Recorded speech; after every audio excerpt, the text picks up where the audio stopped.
Ferenc Puskas, arguably the best Hungarian player of all time, has had a career full of surprises, being best known for his time spent at Real Madrid, arguably the best team in the world at that time. In today's video, we will be taking a deep dive into his career and why he is recognized as the Hungarian GOAT. This is a story about a kid who overcame challenges in order to achieve his legendary status. Ferenc Puskas was born in April 1927 in Kispest, which was then on the very outskirts of Budapest. All of the neighboring streets were full of kids that shared his big passion for football.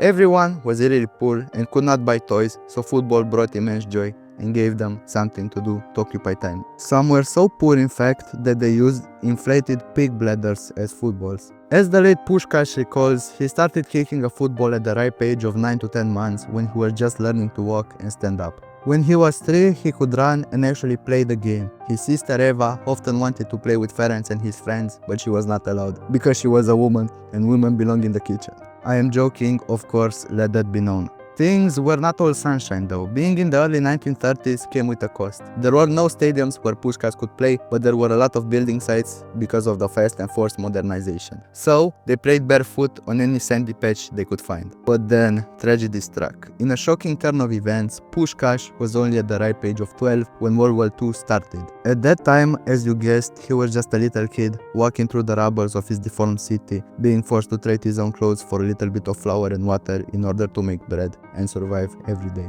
Hungarians especially needed to be really careful in order not to get bombed in the night and possibly die. The war kept on until 1945 and ended with the loss of Germany, as everyone knows, and this left the fate of Hungary uncertain, which would be a key factor down his career. One important thing worth mentioning is that Puskas' father was none other than Ferenc Puskas Sr., who was a key figure for the local football team Kispest AC, playing as a central defender. This also meant that Puskas Jr. was given a lot more chances and was eventually accepted in the same youth team Kispest AC, where he was coached by none other than his father. Luck had it that the son played a completely different position to his father, a center forward. He could actually shoot a ball and score. He had a killer instinct for goal. He quickly rose up through the ranks and eventually ended up being a first-team regular starter, making his first appearance on the 5th of December 1943 in Kispest colors. It was here, at this club, where he received the nickname Öcsi, or Buddy. Although he ended up losing, he proved his talent by scoring a goal in his second match when his team again lost to Diósgyőr at home 3-2. In March of the following year, against Ferencváros, he scored his first double. Something magical was about to happen in his life though, and I'm not talking about his father disappearing. Kispest was taken over by the Hungarian Ministry of Defense in 1949, becoming the Hungarian army team and changing its name to Budapest Honvéd. As a result, football players were given military ranks, with Puskas being given the mayor title or the Ornok title, which led to the nickname the Galloping Mayor. As the army club, however, Honvéd used conscriptions to acquire the best Hungarian players, leading to the recruitment of Zoltán Csibor and Sándor Kocsis, who both eventually ended up at FC Barcelona and became direct rivals with Ferenc. But we are getting ahead of ourselves. With the help of Zoltán and Sándor both playing as a right and respectively left winger, their pace and capacity to square in the ball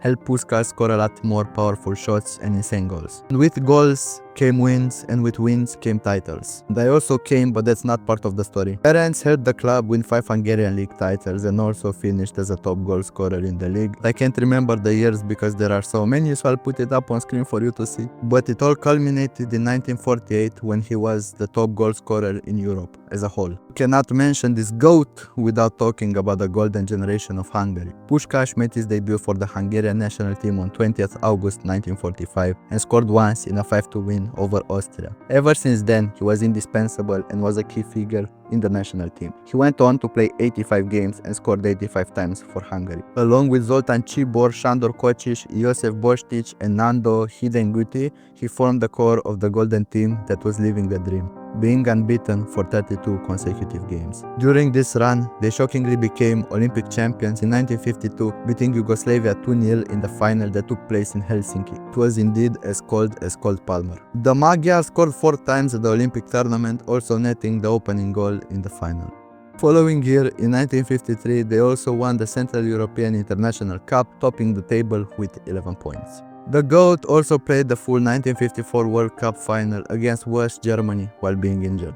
because yet again that was how important he was to the Hungarian team. Sadly ended up losing due to a disallowed goal, but the legacy still remained. In total, the Golden Generation won 2 gold and 2 silver medals in roughly 10 years, which was insane. However, it was not all sunshine and rainbows. Remember when I said all of the dire consequences that Hungary losing the war would have? Well, they were just about to happen. You see, after World War II ended, the Versailles and the other treaties and conferences that followed partitioned Europe and all of their countries in 2 parts, the communists and the open world. And as you can guess, Hungary was part of the Red Blockade, which had a lot of restrictions, especially football-wise. The Soviets had a stupid rule where they did not allow respected and talented footballers such as Puskas, Kubalo and Kocic to leave the country and go play abroad. For example, if I was an important player like Ferenc, I could not go play in Spain, for example, and rather I was being threatened to go play for a team in the Soviet Republic, where my ball would probably be a beaten up potato. Only thing that saved them was the fact that the Soviets came to power while they were away at a qualifier game in the European Cup. So, being well-mannered people, they just said fuck you and decided to not return home. Most understood that they were sacrificing family, which made most of them head back home, but still a handful of them stayed. The reward was simply too big. As you guessed, Puskas was part of the ones that did not leave and went all around Europe playing friendlies with different teams such as Espanyol that ultimately could not sign him. As he later said,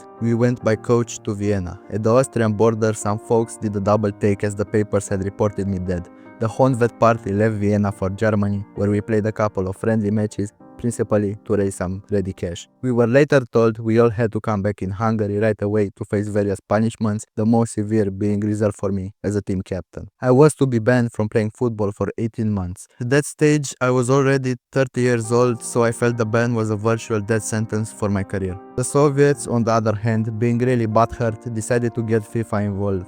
But FIFA couldn't force Puskas to return to Hungary, so the best thing they could do was to give him a 2-year ban, which the Han took as a joke. Just imagine, while living in Italy, that one day his phone went off and it was FIFA who were telling him that he was banned for 2 years. Of course, he did take it as a joke, but he still had to respect the ban in order to not cause more financial issues for himself. After he served his ban, at roughly 31, he signed for Real Madrid. Again, his weight was the primary concern, but at the end of the day, he still managed it and kept it in check. His talent was just too much and his weight wouldn't be an issue. But the real question is, do I have to say what he did at Real Madrid? He was generational again. He won 5 titles, scored 153 goals in 180 games and took Real Madrid to 3 European Cups, which are the equivalent of Champions Leagues. He was a good ball carrier with insane touches and a long-range shot that was perfected even more by his time in Spain. He did not dribble much, but instead he did perfect body fakes. He was a technical player even for today's standards. Dare I say, you could compare him to Lionel Messi.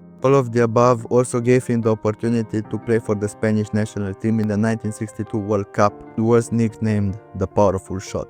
Goat ultimately made his return back to Hungary, Budapest, in 1981 as a visit, and falling in love again with the city, he made it his permanent home in 1990. Sadly, all good things must come to an end. He was diagnosed with Alzheimer's in 2000 and sadly died on 17th of November 2006 at 79 from a pneumonia. At the end of the day, he is the Hungarian goat who proved his worth and battled political regimes in order to become known as the best in history.